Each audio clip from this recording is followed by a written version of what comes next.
Hello, been a long time since I made my last video. I think it was mid of 2025 or sometime before that I made the last video, and it's been very long time. There's been like so many things that have happened.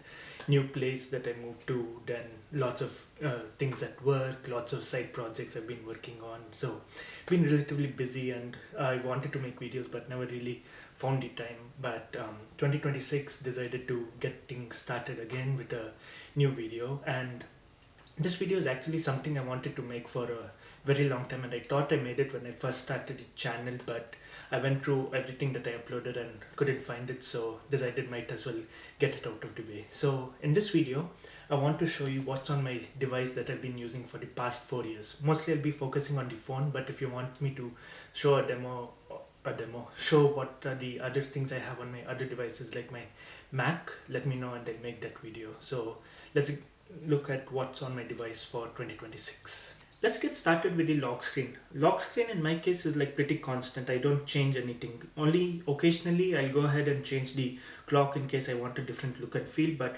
apart from that, relatively constant. So bottom left, do not disturb, bottom right, QR code scanner. Apart from that, more recently, I think with the latest QPR, Pixels have support for widgets on the lock screen. Very useful. iOS had it for a long time. Finally, it's there on Pixel. So it's kind of limited because you get only 3 widgets that you have to choose from, and currently these are the widgets I have.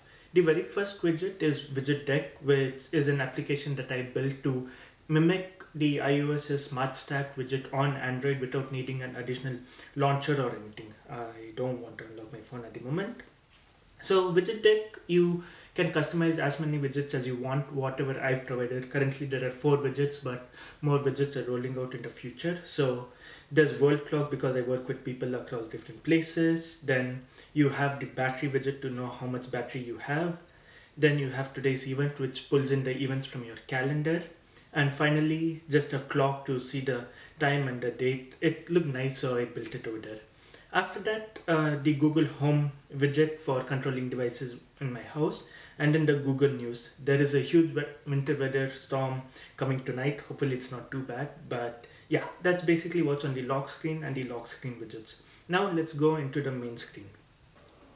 Moving on to the home screen. Home screen again in my case is relatively constant. I don't change it too much. So on the top there's obviously the Google at a glance widget. You can't remove that, and I don't think I'll remove it even if they give me the option because it's very useful for so many things. So that's always going to be there.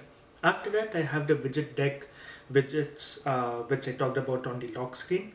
Then there's an incentive focus widget. This one I built and shipped, I think, mid last year. Basically, it allows you to focus on one particular task, add that to the home screen. So it's always reminding you like, hey, you have this important task you need to complete. I find it very useful. So that's that.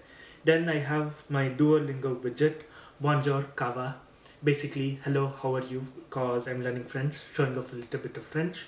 And then the digital well-being widget to see how much screen time I spent today. Today it's going to blow up because I'm recording the video, but that's fine. After that, on the bottom, a set of 5 apps that I used a lot. Chrome for browsing, WhatsApp, then Spotify and YouTube, the phone app and the messages app, and finally camera and Google Photos. Apart from that, on the bottom, the Google search widget, that one can't be removed, very useful for multitudes of things, so that's always going to be there. After that, for a very long time, I've mostly been like a single page home setup person, never had like a second screen, but more recently I have added a second screen, and in my second screen I have the Google Task widget at the top because sometimes I prefer to put things on Google Task because it's there on calendar and kind of syncs across all my devices. Even Incentive does that, but just like Google Tasks for some things. After that, I have the home app again from the lock screen just to quickly control things, and then the Google Beats. So the Beats, I have the Beats widget for looking at the battery and controlling the settings and stuff. So that's pretty much what's on my device. I hope you enjoyed this, learned what's on my device, and if you want one where I show what's on my laptop, the my development setup and all those things, let me know. I'll make that. And the next video may most likely be a coding video and should be a fun one. So I'll catch you all over there. Peace.